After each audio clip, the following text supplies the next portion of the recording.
me giving my parties, and me presenting myself as this media person, which is very interesting.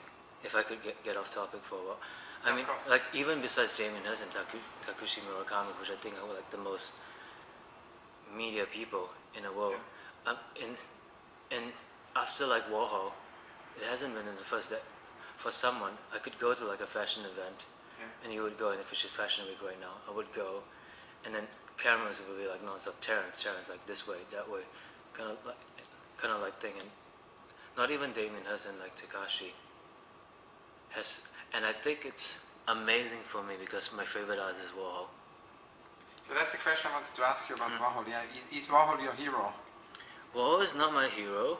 Yeah. Because I think you shouldn't have heroes, because then that's like a sinking ship. Yeah. If you have a hero, to me, anyways. But he's your favorite artist. Yeah, he's my favorite artist. And can you tell me why? I mean, what is it about this? Because there's so many facets to Warhol, and I think everybody, it's like, picks another aspect of Warhol. What is your sort of take on Warhol? Why is it your favorite artist? My favorite artist for Warhol, it's because of glamour. Yeah. Even for like A. Bronson, they did, for Foul Issue, they did an issue called Glamour. And it's like this amazing thing where you go to a place and the public adores you for stuff. And I just like glamour. I just like being noticed as almost like a celebrity in a sense. Because ever since Warhol, there hasn't been, even for like Murakami, even for Damien, there hasn't been an artist since Warhol. Maybe even Jim. Yeah. That is like completely like this idea of like ridiculous glamour. Koons maybe is sort of in a way, but and I do know Koons as well. But like Koons could go to a show, go out in public and stuff. And it's not like Warhol. Yeah. Like Warhol, like really, no one. I've spoken to this for quite a bit. Of like, even for Koons, like even for Richard Prince, who you think are like the successful Warhol, but Warhol was like, he saturated everything. Like it wasn't. Koons is still in the art world. Koons could go out in public. He could go to like a show. He could go to like a fashion show. He could go walk in Times Square. But for Warhol, he's the besides Salvador Dali, he's the only artist that you could walk out in public and be an object itself. And I think actually no, that's true. Cuban and George maybe also. Yeah, Cuban and George. But only in London. Yeah. That's very true. They could come to Times Square, and they couldn't easily. Yeah, easily, and they would disappear into the crowd, even with the identical suits. But with Dali, this is the first time I realized this. It's Dali and Warhol are the only people, not even Picasso, not Duchamp, not Koons, not everybody. Dali and Warhol are the only two artists that could, at the present day, if they were to appear in Times Square, be an object itself. So from that point of view, Dali is also an influence on you, or is an artist you cherish? He is, but not really. I'm not sure why. But I mean, one of the books I'm reading is like the Secret Life of Salvador Dali, which is like absolutely fascinating. You have read it before, this book? No, I don't know it. You don't know it? Yeah. It's called The Secret Life of Salvador Dali.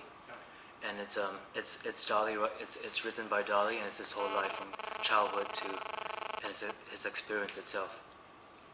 Yeah, I've just read the letter exchange between Dali and Boyce? No, Lorca. Federico Garcia Lorca, the Spanish poet, and they had like a lot of friendship. Right. In the early days, and had a really super intense correspondence, and so that has been published. That could be interesting for you. I guess so. Letter exchange, really. Yeah. I guess so, yeah.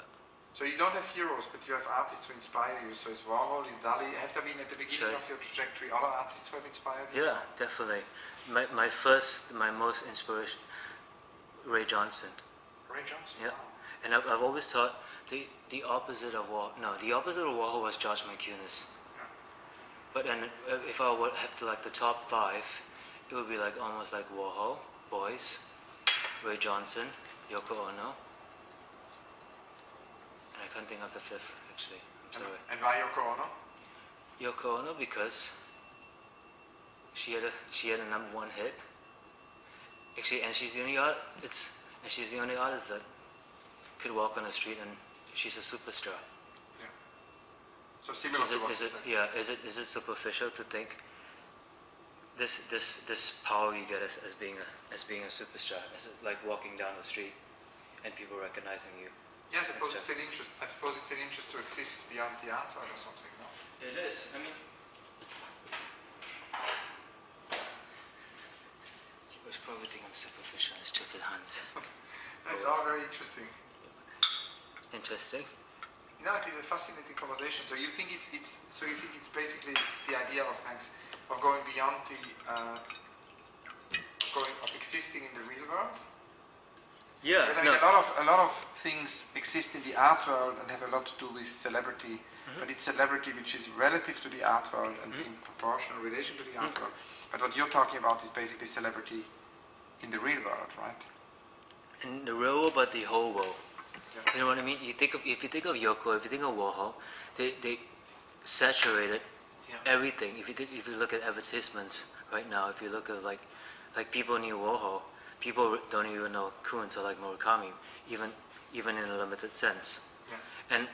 And no one since Warhol, and I've thought about it a very, very long time, no one has like permeated like the YouTube, the web, books, magazines, the TV, and culture, like society in general.